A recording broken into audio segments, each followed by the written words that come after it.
Welcome back to another episode of Rock Boys Football, Notre Dame, Georgia, college football playoff quarterfinal matchup. We did our preview for this football game. There are so many different elements and layers into this game. We're going to dive a little bit deeper into the weeds. Going to talk about some key matchups from a personnel standpoint, talk about some X factors for both of these teams. I think my favorite, that most important stat line, like, hey, blindfold me from the scoreboard. Tell me who won this stat, and I'll tell you who won the football game. Fired up to get into it. Before we do, and as always, to the Notre Dame fans, Georgia fans, let it fly in the comment section. A lot of different takeaways, a lot of different takes you can have about this football game. If y'all do enjoy the content, consider subscribing to the channel. Dill, without further ado, let's start with this biggest matchup. And when you talk about these kind of games, it largely comes to matchups. You're a Notre Dame fan. You're looking at the matchup that can best win you this football game. Where you going?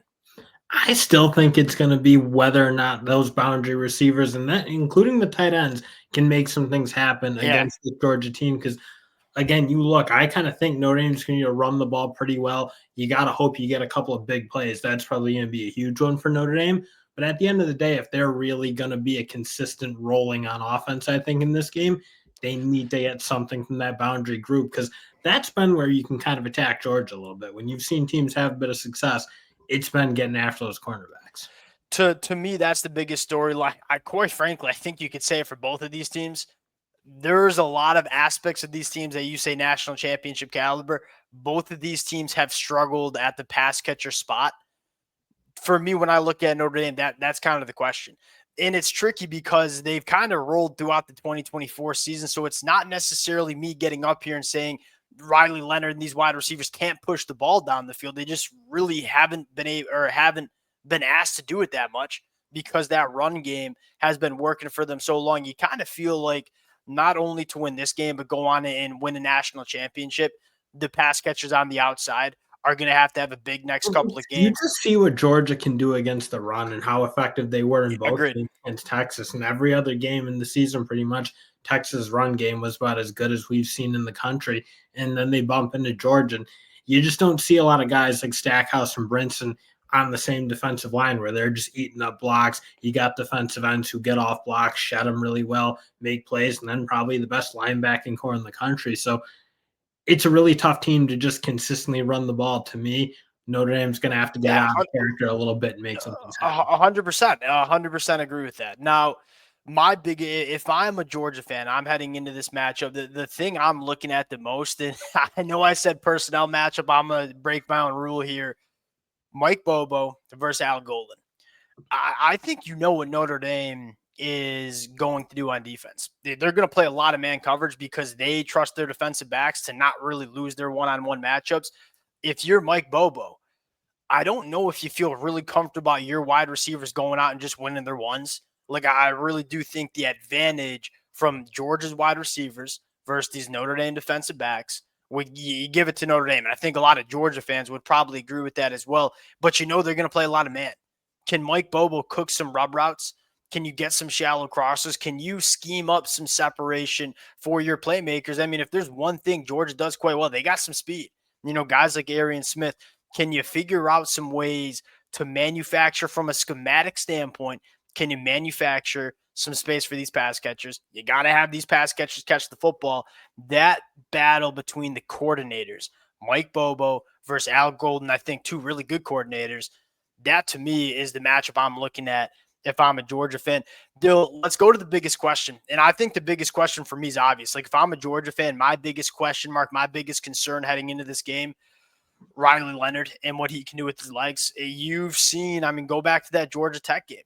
Haynes King as an athlete, Haynes King as a runner of the football, that gave Georgia a lot of problems. And that threat of a runner at quarterback was freezing backside edge rushers, was freezing linebackers at the second level. This is a Georgia team that wants to play downhill. They want to play fast. They want to swarm to the football. When you have a quarterback that is a legit threat to keep it on these read options, that slows your team down a little bit. Can Georgia go back to the Georgia Tech game, clean up some of the mistakes they had there, and then can you look at what Notre Dame – you got 3 weeks to prepare for this one. You kind of knew Notre Dame was going to beat Indiana. I think even Kirby Smart on one of his interviews talked about playing Notre Dame before Notre Dame even won. You had 3 weeks to prepare for this. Can you come out with a better performance against a running quarterback like Riley Leonard?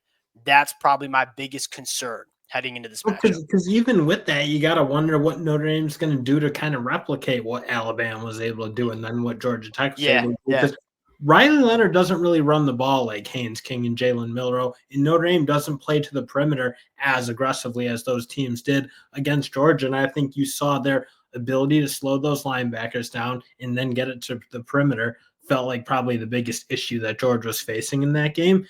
That to me, and you get to those questions of like, who are those guys on the boundary to take a jet sweep and be really dangerous? And you got like Jordan Faison, I think, can really do that. You have some guys on Notre Dame to do it. Jeremiah Love goes 10-5 too, and the 100-meter, he's another running back. You talk about getting in space, getting to the perimeter. I think he can be a guy. Well, that's where like you think they hit some wrinkles into that where they go to the perimeter a little bit more often than they have, because they really haven't had to do it all year. They've just been able to kind of run a base run scheme and just dominate teams up front. But obviously, I don't think that's the case with Georgia, but they have the personnel to, I think, challenge the Georgia Bulldogs in similar ways that teams like Alabama and Georgia Tech. What's your biggest question mark if you're a Notre Dame fan heading in this one? That defensive line. I think Riley Mills, you said it right at the top, that's a monster injury. And you look at how like they've been really good up front, but they haven't really had to play a ton of offensive lines that are really, really physical. A&M and USC were probably the best examples. USC ran the ball okay. I look at with Riley Mills being down, like you work into some smaller, leaner defensive tackles who do a decent job getting into the backfield, making some plays, guys like Heinisch and Rubio. But can they stand up and hold up against double teams and the physicality that I think Georgia can run with? If that's the way they Notre Dame's also, I mean, like Riley Mills played a lot of football, like 539 snaps. He is the premier pass rusher for this Notre Dame front. I mean, by far leads this team in quarterback hurries with 21 of them.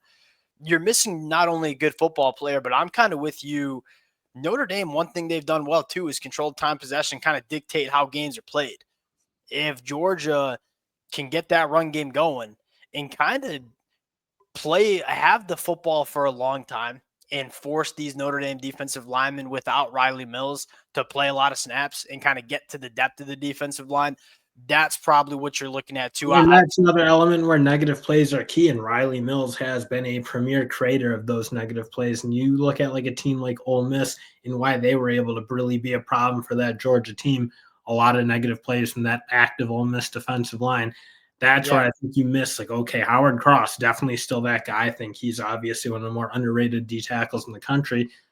But you're going to need to get some negative plays. I think you're going to need to walk your safeties back down into the box, and they do an unbelievable job in run support. That group led by Xavier Watts, they even look like guys like Snead and Osbury, those kind of nickel slot guys they have, great in run support. So, again, I kind of think they have the personnel to compensate for what they're going to lose with Riley Mills, but they're kind of outside guys are going to need to play really good against the run. You're probably talking about them loading the box pretty good against Georgia. And, and just trying to pick your matchup and say, hey, we're down Riley Mills.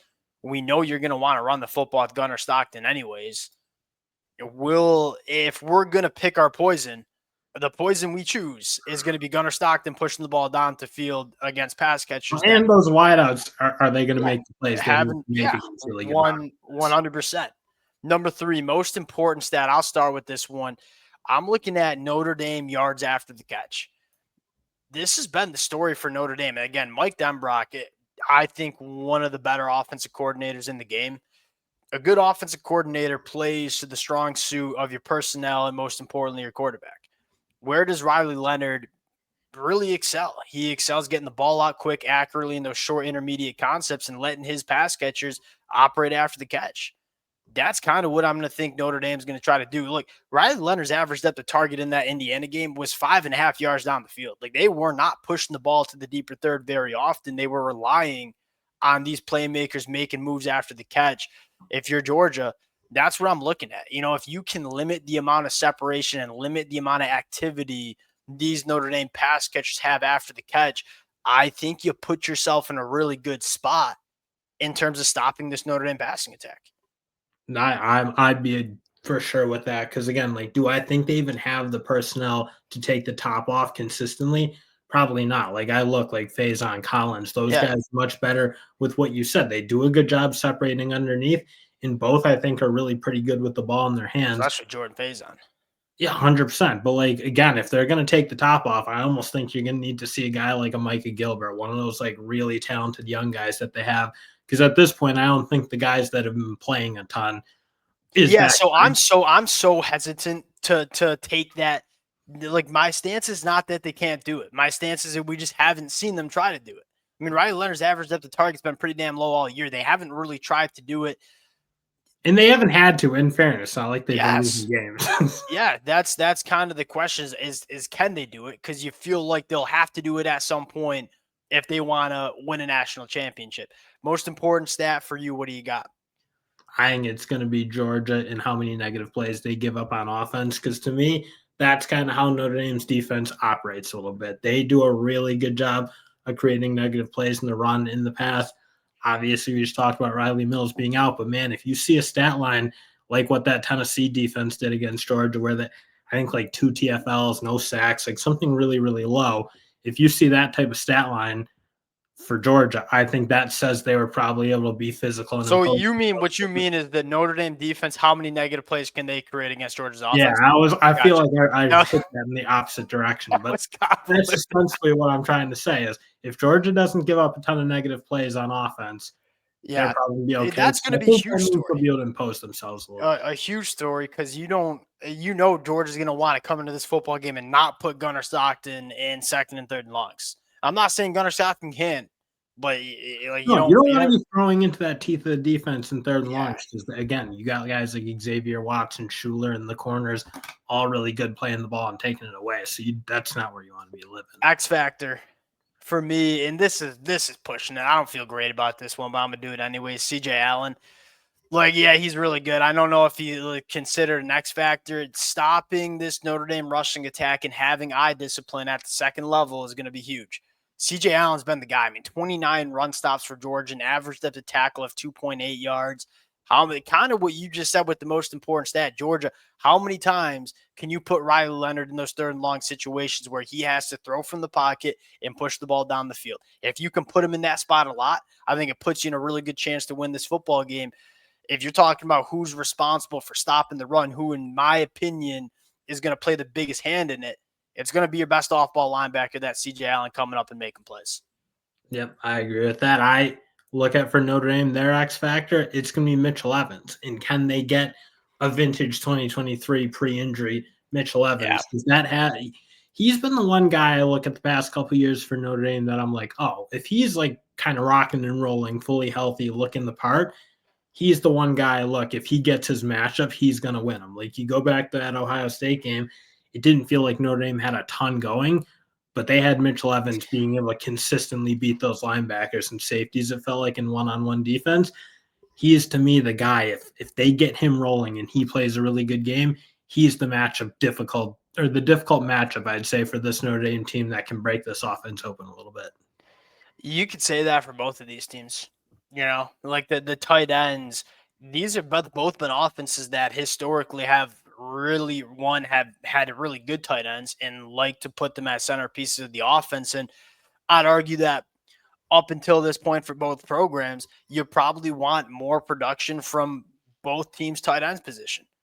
What tight end group gets loose and has an impact on this game? Probably going to be a strong storyline in terms of who wins.